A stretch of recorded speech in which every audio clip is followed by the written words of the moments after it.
சாய்ராம், என் அன்பு செல்லமே, என்னுடைய அன்பு தங்கமே, என்னிடம் ஒன்றுமே இல்லை என்று யோசிப்பதை விட உன்னால் என்ன செய்ய முடியும் என்பதை யோசித்தால் நிச்சயமாகவே நீ வென்றுவிடலாம். இப்பொழுது என்னிடம் ஒன்றுமே இல்லை, நான் என்ன செய்ய போகிறேன்? வாழ்க்கையின் நிலை மிக மோசமாக இருக்கிறது.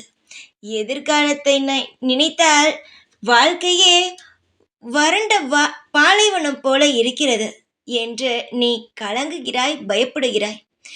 எதிர்காலத்தை பற்றி நீ நினைக்கிறாய், அது சரிதான். எதிர்காலத்தை பற்றி நினைத்தால் நிச்சயமாகவே ஏதாவது ஒரு முயற்சி எடுப்போம். எதிர்காலத்தை பற்றி கவலை இல்லாதவன் தான் இன்றே சம்பாதிப்பான், இன்றே செலவும் செய்வான். உனக்கு எதிர்காலத்தை பற்றி அதிகமான கவலை இருக்கிறது. நல்லதுதான், நல்ல பிள்ளைதான். ஆனால் இப்பொழுது உன்னிடம் ஒன்றுமே இல்லை என்று நினைப்பது முற்றிலும் தவறு. உன்னிடம் எல்லாம் இருக்கிறது. அதை முதலில் நீ கண்டுபிடி. ஒளிந்திருக்கும் உன்னுடைய திறமை என்ன என்பதை நன்றாக முதலில் ஆராய்ந்து பார். உன் கண்ணுக்கே தெரியும். எல்லாருக்கும் எவ்வளவோ திறமைகள் கொடுத்திருக்கிறான் அந்த இறைவன். எனக்கு ஒரு திறமையை கூட கொடுக்கவில்லை என்று நினைக்கிறான். நீ சமைக்க தெரியுமா? ஆடத் தெரியுமா? பாடத் தெரியுமா? இல்லை வேறு எதிலையாவது உனக்கு ஈர்ப்பு இருக்கிறதா என்பதை முதலில் கண்டுபிடி.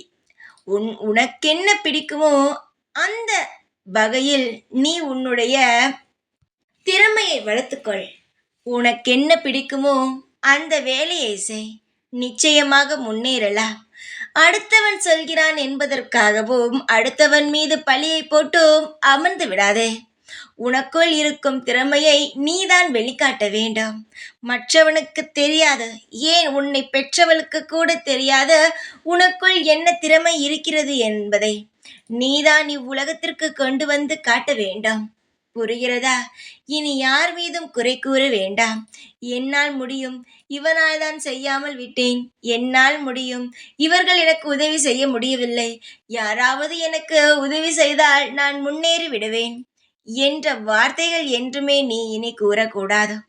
யாருடைய தயவும் இல்லாமல் உன்னால் வென்று வர முடியும். அந்த அளவுக்கு உன்னிடம் திறமை உள்ளது. படைத்த எனக்கு தெரியாதா உன்னிடம் எவ்வளவு திறமை உள்ளது என்று?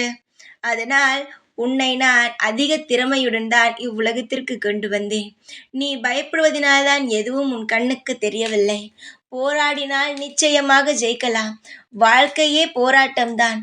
இன்று போராடினால் நாளை வெல்லலாம் என்பது ஒன்றுமல்ல. நீ ஒவ்வொரு செயல் செய்கிறாய். இன்று ஒரு செயல் செய்கிறாய் என்றால் நாளை ஒரு வெற்றி வரும். அதற்கு பிறகு ஒரு செயலை செய்வாய், அதற்கும் வெற்றி வரும். அதற்கு இடையே ஒரு போராட்டம் இருக்கும் அல்லவா? அதுதான் முக்கியம். போராடினாலும் நிச்சயமாக ஜெயிப்பாய். இந்த சாயை நம்புபவர்களை எப்பொழுதும் எந்நாளும் ஒரு நாளும் நான் கலங்கடிக்க மாட்டேன். அவர்கள் போராடினாலும் ஜெயிக்க வைப்பேன். அதை விட்டுவிட்டு போராட்டத்தை மட்டுமே தரமாட்டேன். நீ உன் வாழ்வில் எந்த விஷயம் செய்கிறாயோ அதில் போராடி நீ முன்னுக்கு வருவாய். அது மட்டும் உண்மை. என்னுடைய தங்கத்தை நான் சோதிப்பேனே தவிர ஒரு நாளும் ஒரு பொழுதும் எந்நாளும் நான் கைவிட்டு விட்டு விடமாட்டேன். புரிந்து கொள்ளுங்கள். வாழ்க்கையின் நிலையானது மாறும். சின்ன சின்ன கசப்பான நிகழ்வுக்கு பின் ஒரு இனிப்பான தருணம் வரும். பொறுத்திருந்து அதை அனுபவிக்க காத்துக்கொண்டிருங்கள். முயற்சியை போட்டால் அனைத்தையும் வென்று விடலாம். சாதிக்கும் சக்தியும் திறமையும் உன்னிடம் உள்ளது. பொறுத்திருந்து இந்த பூமியை ஆண்டு வா. உனக்காக நான் என்றுமே நிழலாக உன் அருகிலேயே இருந்து உன்னை காவல் காப்பேன். இந்த சாய்நான். ஓம் சாய்ராம்.